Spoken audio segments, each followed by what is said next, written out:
시청자 여러분 안녕하십니까? 11월 27일 금요일 나우경제브리핑의 양혜선입니다. 코스피 지수가 두바이발 악재에 따른 유럽 증시의 폭락 영향으로 급락세를 보이고 있습니다. 미국 증시가 추수감사절로 휴장한 가운데 유럽 증시는 두바이 월드의 모라토리엄 선언으로 3% 이상 급락했습니다. 이 영향으로 코스피 지수도 오늘 약세로 출발해 점차 낙폭을 키우고 있는 모습인데요. 현재 코스피 지수 40포인트 하락한 1558을 기록하고 있고요. 코스닥 지수 11포인트 하락한 461을 기록하고 있습니다. 먼저 수급 상황부터 살펴보도록 하겠습니다. 코스피 시장입니다. 개인만이 1,747억 원가량 사들이며 지수 방어에 나서고 있지만 역부족인 상황입니다. 외국인은 1,490억가량 팔고 있고요. 기관은 347억 원 팔고 있습니다. 코스닥 시장입니다. 코스닥 시장에서는 기관만이 사고 있습니다. 기관이 34억 원 매수하고 있는 가운데 외국인 개인이 각각 25억 원, 11억 원 팔고 있습니다. 선물 시장입니다. 이 선물 시장에서도 외국인이 매도 공세를 펼치고 있습니다. 8,074계약 정도 팔고 있고요. 개인은 1,321계약 사고 있습니다. 기관은 5,602계약 정도 사고 있습니다. 이 프로그램 매매를 보면요. 차익 거래에서는 매도 우위에 59억 원가량 매도 우위에 있고요. 비차익 거래에서는 112억 원가량 매수 우위에 있습니다. 합계 54억 원 매수하고 있는 모습입니다. 업종별 등락률 살펴보도록 하겠습니다. 코스닥 대형주, 중형주, 소형주 모두 다 하락합니다. 대형주 2.58% 밀리고 있고요. 중형주 2.7% 하락합니다. 소형주도 2.05% 정도 내려가고 있습니다.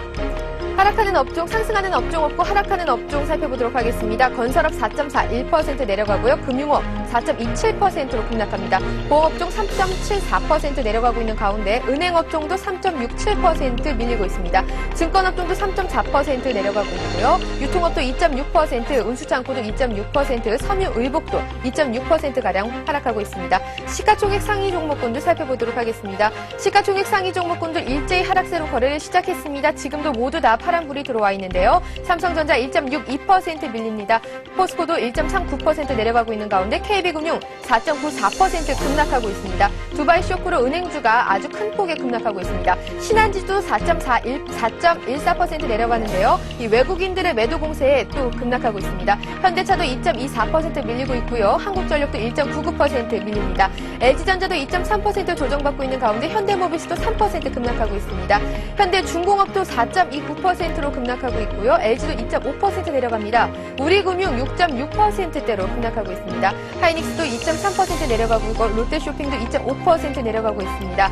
SK에너지도 2.6% 밀리고 있는 가운데 신세계도 2.18% 내려가고요. 삼성화재 4%대에 급락하고 있습니다. KTNG만이 약간의 소폭 오릅니다. 0.3% 올리고 있고요. NHN도 1.5% 내려가고 외환은행도 2.8% 조정받습니다. 삼성물산도 4%대 조정받고 있는 가운데 2.7% 조정받고 있는 가운데 현대건설도 4%대 내려갑니다. 기업은행도 4.4% 내려가고 있고요. 하나금융주도 6.11%로 급락하고 있습니다. 삼성전기만이 빨간만이 돌아왔네요. 살짝 올라갑니다. 0.22% 소폭 상승하고요. 현대제철 3%대 급락하고 있습니다. 코스닥 시장도 살펴보도록 하겠습니다. 서울반도체가 1.7% 내려가고 있는 가운데 메가스터디 0.8% 조정받습니다. 이 메가스터디는 외국어고 학생 선발권을 제한하고 학생 수를 대폭 줄이거나 아예 국제고 자율형 사립고 일반고 등을 전환하는 내용의 개편안이 발표되면서 사교육 주가 하락세를 대표적으로 나타내고 있습니다. 셀트리온도 4%대로 조정받고 있고요. SK브로드밴드 0.66%로 소폭 오릅니다. 태용이 2.93%로 조정받고 있고 동서가 1.7% 밀리고 있습니다. 소디프 신소재도 0.58% 소폭 올라가는 가운데 CJ홈쇼핑 0.12% 조정받고 있습니다. 다음이 2.62%로 조정받고 있는데요. SK증권은 다음에 대해서 2010년 실적 대비 저평가 상태라면 매수 의견을 여전하다고 유지하고 있습니다. 성강밴드 2.5% 내려가고 있습니다. 최근 국내 건설사의 해외 플랜트 수주에 본물이 터지면서 급등했던 플랜트 설비용 피팅 업체 주가가 두바이발 쇼크로 동반 하락세를 보여주고 있습니다. 하나투어 4.3% 오르고 있습니다. 하나투어만이 좋은 모습 보이고 있는데요. 8거래일 연속으로 오르고 있는 모습입니다. 신종플루가 주춤해지고 환율도 약세를 보이고 또 연말 연휴가 돌아오면서 수요가 폭발할 것이라는 기대감에 주가가 상승으로 이끌고 있습니다. 동국 SNC 4%대 급락하고 있는 가운데 평산도 1.8% 조정받습니다. 포스데이터가 0.91% 소폭 상승하고 있고요. 차바이오는 3.8% 조정받습니다. 유니슨이 6%대 급락하고 있는 가운데 한빛방송도 5.7% 내려가고 있습니다. 현재 시각 코스닥 지수 462.16을 기록하고 있습니다. 지금까지 우리 시장 상황 살펴봤습니다. 전문가 연결해서 좀 더 자세하게 살펴보도록 하겠습니다. 동양종금증권의 원상필 연구원 전화 연결되어 있습니다. 연구원님 안녕하세요. 네, 안녕하십니까. 네, 지금 우리 지지선인 120일 경기선으로 불리는데요. 지금 그 밑을 하회하고 있습니다. 이 출구 전략에 발을 담글 정도로 경기가 회복되지 않았나 하고 믿고 있다가 이 경기선마저 붕괴가 된다면 이 투자 심리가 정말 급격하게 위축될 것 같은데요. 현재 120선인 1560선을 하회하고 있는데 이것이 더욱 멀어질지 아니면 크게 벗어나지 않는 수준에서 그칠지 궁금합니다. 네, 예상하지 못했던 두바이발 악재가 출현하면서 글로벌 증시가 일제히 조정을 받고 있습니다. 일단 현재 같은 경우에는 미국 시장 선물 지수가 2.5% 이상 하락하면서 오늘 밤 미국 증시가 전체적인 아시아 및 유럽권 증시의 하락 영향을 받아서 급락 출발하지 않을까라고 하는 이런 두려움이 현재 국내 증시 가격에 반영되고 있는 상황이고요.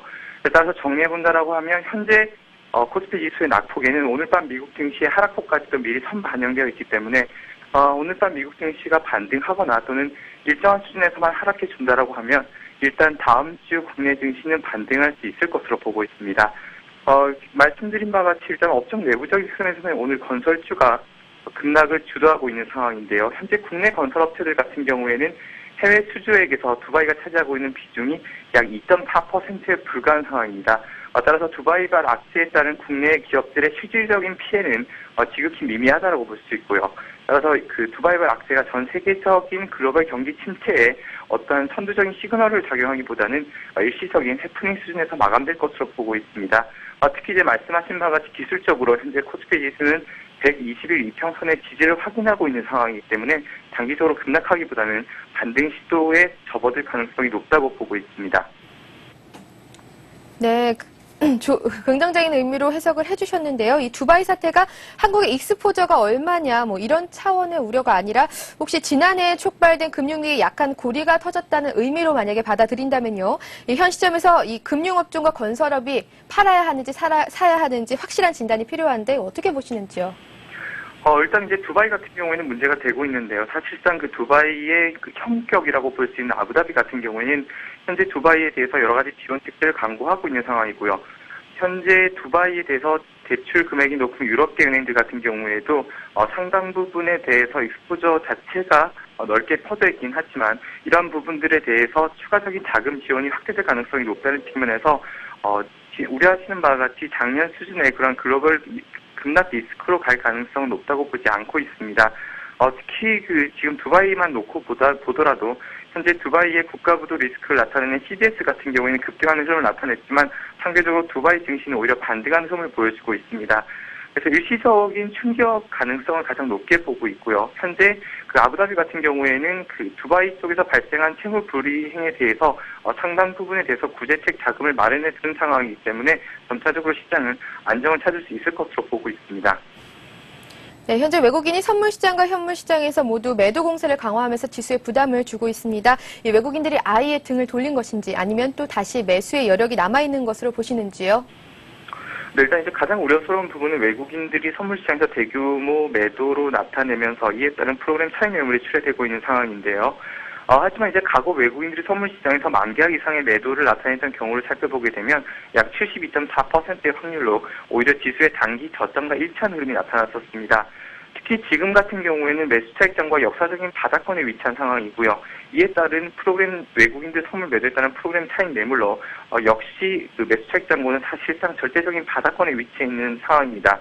따라서 외국인들이 순매수로 전환하게 될 경우에는 대규모 차익 매수 유입을 기대할 수 있다는 측면에서 오히려 오늘 나타나고 있는 외국인들의 매도는 지금까지 진행했던 외국인들 선물 매도의 절대적인 바닥을 확인하고 있는 국면이라고도 볼 수 있습니다. 이제 최근 들어서 국내 외국인들의 현물 매수 규모가 다소간 둔화되고 있는데요. 이런 부분들은 최근 이제 미국 시장이 소비 경기 심리에 대한 확인 과정이 필요하다는 측면에서 단기적으로 나타나고 있는 부분이라고 보고 있고요. 연말 소비 시즌에 대해서 가시적인 성과가 확인된다라고 하면 외국인들은 재차 순매수 기조를 강화시켜줄 수 있을 것으로 보고 있습니다. 네, 오늘 도움 말씀 감사드립니다. 네, 고맙습니다. 동양증권의 원상필 연구원과 함께 알아봤습니다. 이어서 아시아 시장도 살펴보도록 하겠습니다. 일본 니케이 지수 오전장 1.81% 하락하며 마감했습니다. 중국상의 종합지수도 0.12% 조정받았고요. 한생지수 2.7% 내려갑니다. 홍콩 H지수도 2.13% 내려가고 있는 가운데 대만지수도 1.98% 조정받습니다. 베트남 지수만이 오르고 있습니다. 3.53% 올라가고 있습니다. 호주지수도 2.4% 조정받고 있고요. 오늘 싱가포르 지수는 휴장입니다. 전문가 연결해서 좀 더 자세한 아시아 시장 상황 살펴보도록 하겠습니다. 리딩투자증권의 우성재 연구원 전화 연결되어 있습니다. 우 연구원님 안녕하세요. 예, 안녕하세요. 네, 두바이발 후폭풍이 유럽 증시를 강타하면서 이 중국 증시에도 심리적인 부담이 확대된 모습이에요. 좀 더 자세하게 전해주시죠.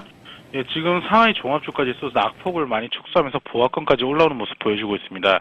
현재 상하이 종합주가지수는 3,169.10포인트로 0.06% 하락하는 모습 보여주고 있는데요. 결국 지금 두바이발 폭풍이 시장에서 큰 영향을 미치지는 못하고 있습니다.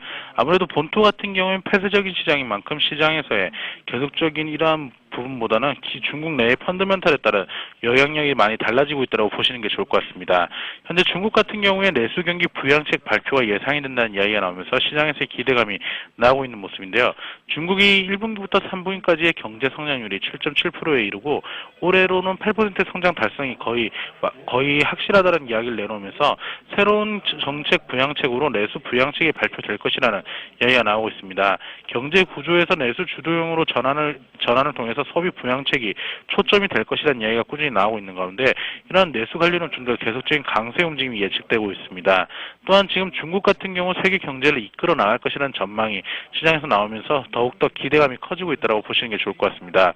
글로벌 자산운용사인 FIL에서 유럽과 미국이 금융위기 극복을 위해서 대규모 경기 부양책을 실시하면 정부 지출이 매우 커지기 때문에 앞으로 세수를 늘리고 지출을 줄여야 한다고 밝혔었는데요.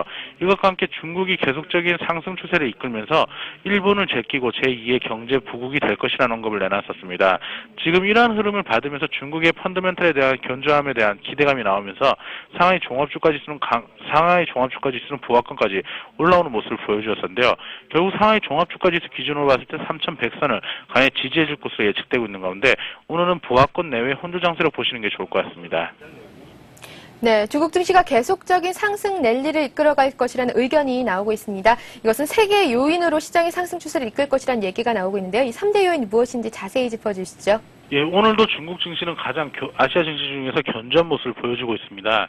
지금 계속적인 중국 본토 증시의 계속적인 상승 랠리를 이끌어 나갈 것이라는 기대감이 나오고 있는 모습인데요.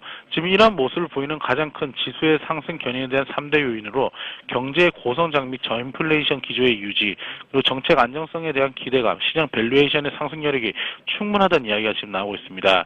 지금 경제가 고성장을 하고 있고 저인플레이션 기조가 예상이 된다는 이야기가 나오고 있는 것은 내년 1분기까지 거시경제 펀더멘탈의 악재 요인이 거의 발생할 확률이 없기 때문에 이런 시장에서는 계속적인 상승 추세를 이끌어 나갈 것으로 보여지고 있으며 저인플레이션 구도는 소비자 물가지수가 2.5%에서 3.5% 내외로 되면서 인플레이션 부담은 적다라는 언급을 내놨습니다. 또한 지금 중국 같은 경우 공산국가로서의 이런 메리트가 결국은 시장에서의 기대감으로 안정감으로 나타나는 모습을 보여주고 있습니다. 지금 중앙경제회의에서 고강도 긴축 정책과 부동산 우대 정책 취소 등이 발표될 것이 걱정이 되고는 있긴 하지만 내년 1분기까지 정책은 안정성을 유지할 것이라는 언급을 내놨었습니다. 또한 시장 전반의 밸류에이션이 상승 여력이 존재하고 있다는 것이 시장에서 큰 모멘텀이 되고 있는 모습인데요. 지금 올해와 내년 순이익 증가세가 예상이 되면서 시장 예측치를 각각 26.6과 25%로 순이익의 증가세를 예상을 하고 있습니다. 결국은 지금 주가는 계속적으로 상승을 하고 있지만 이러한 기업의 펀더멘털 또한 급격히 개선되고 있는 만큼 시장에서의 하락 요인은 없다는 게 주된 내용이었었습니다. 결국 지금 대부분의 언론들 그리고 주요 투자 기관들 또한 내년까지 지수가 강한 흐름을 이어져 나갈 것이라는 언급을 내놓고 있는 가운데 상하이 종합주가지수는 악재보다는 호재에 더 민감한 반응을 보이면서 계속적인 상승 추세를 이어져 나갈 것으로 보여지고 있습니다.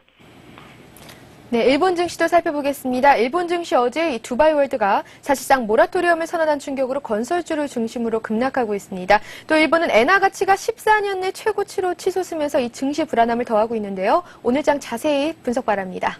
예, 일본 니케이 지수 오전장 1.81% 하락으로 장 마감했었습니다. 지금 아시아 증시 중에서 한국과 일본이 가장 약한 모습을 보여주고 있는데요. 일본 같은 경우에는 지금 하락폭이 둔화되지 않는 모습을 보이면서 계속적인 하락 추세를 이끌고 있는 모습입니다. 오늘 일본 니케이 지수는 전 저점이었던 9,250선 내부분까지 하락을 하면서 지금 시장에서는 9,000선까지 밀려 내려올 수 있다는 여지를 남겨놨다고 보시는 게 좋을 것 같은데요. 일본 같은 경우 신용평가 손익률이 3주 연속 마이너스세를 이어져 나가면서 시장에서의 계속적인 수급 악화에 대한 우려감이 나오고 있습니다. 일본의 대형은행주들의 자본 증자에 따른 수급 악화에 대한 우려감, 그리고 이러한 것들로 인해서 신용거래 매수 잔고 또한 감소를 하고 있고 평가 손익률 또한 19.72%로 나타나면서 전주 대비 2.86포인트 상승하는 모습을 보이면서 시장에서의 우려감을 더욱더 확대시키고 있는 모습인데요.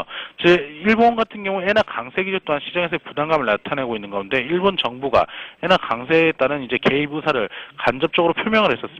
지금 일본 재무상이 외환시장에서 엔고 달러 하락에 계속적으로 나타나고 있는 모습을 보면서 시장에 대해서 급격히 조심히 주시하고 있다는 이야기를 내놨었는데요. 결국 지금 엔화 강세 기조가 비이상적으로 이어져 나갈 경우 정부에서의 직접적인 개입이 들어올 확률이 높아질 것 같습니다. 결국 지금 이러한 것들로 인해서 엔화 강세 기조가 조금 누그러뜨릴지 여부에 따라서 시장의 움직임이 달라질 수 있을 것으로 보여지고 있습니다. 오늘 같은 경우 일본 니케이 지수 낙폭의 확대가 예상이 되고 있는 가운데 오후장 들어서 어떠한 움직임을 보일지가 중요할 것 같습니다. 대부분의 업종들이 약세로 전환되고 있는 만큼 시장에서의 우려감 또한 더욱 커지고 있는데요. 결국은 거래량은 감소하고 시장에서의 계속적인 투매 물량들이 꾸준히 나오고 있기 때문에 일본 같은 경우 상승 추세로 전환되기보다는 하락세를 계속 이어져 나갈 확률이 높다라고 보시는 게 좋을 것 같습니다. 네, 연구원님 오늘 도움 말씀 감사드립니다. 예, 고맙습니다. 지금까지 리딩투자증권의 우성재 연구원이었습니다.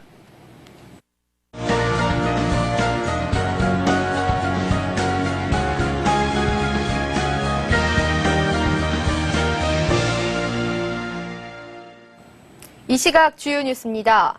이명박 대통령은 오늘 밤 10시 특별 생방송 대통령과의 대화 프로그램에 출연해 세종시 수정에 대한 입장을 직접 밝힙니다. 대통령과의 대화는 KBS를 비롯한 지상파 TV 등을 통해 전국에 생중계될 예정입니다. 이 대통령은 세종시와 행정중심복합도시 특별법 등에 대해 사과할 가능성이 있는 것으로 알려졌습니다. 이 대통령은 세종시 이외에도 4대강 살리기 사업과 남북관계 및 북핵 해법, 각종 민생 현안에 대해서도 의견을 밝힐 예정입니다. 부동산 시장이 얼어붙으면서 분양권 시세가 대부분의 지역에서 상승률이 둔화하거나 하락세를 나타내고 있습니다. 하지만 서울은 정반대의 양상을 보이고 있습니다.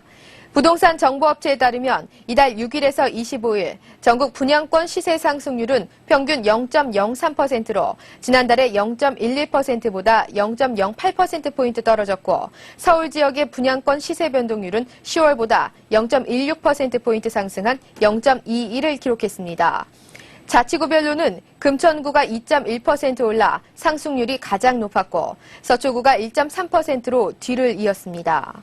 금천구의 힐스테이트 분양권은 79제곱미터형이 1,000만 원 올라 2억 7천에서 3억 2천만 원을 호가했고 서초교대 이편한 세상은 12월 일반 분양을 앞두고 112제곱미터형이 5천만 원이나 오른 9억 7천만 원에서 10억 5천만 원에 거래됐습니다. 올해 우리나라의 경상수지 흑자 규모가 사상 최대치를 기록할 가능성이 높아졌습니다. 한국은행은 지난달 경상수지가 9개월 연속 흑자를 이어가 49억 4천만 달러 흑자를 기록했다고 밝혔습니다. 이는 지난 6월 54억 3천만 달러에 이어 가장 큰 규모입니다. 경상수지 흑자 규모가 늘어난 것은 상품수지 흑자가 늘어난 반면 서비스 수지 적자는 줄어든 데 따른 것입니다. 상품 수지 흑자는 선박과 반도체 등 수출 호조에 힘입어 지난 9월보다 4억 6천만 달러 늘어난 57억 2천만 달러로 확대됐습니다. 서비스 수지는 적자 규모가 11억 3천만 달러로 9월보다 5억 달러 줄었습니다. 자동차 회사들이 판매한 자동차의 평균 연비를 규제받는 것처럼 에너지 소비가 많은 가전제품에도 이 같은 제도가 도입됩니다.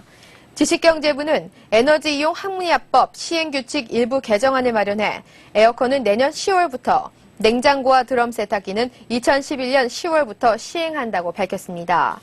개정안은 에너지 이용 합리화법상 평균 효율관리 기자재 대상 품목에 현재 대상인 승용차 이외 에어컨과 냉장고, 드럼 세탁기를 추가하는 내용을 담았습니다.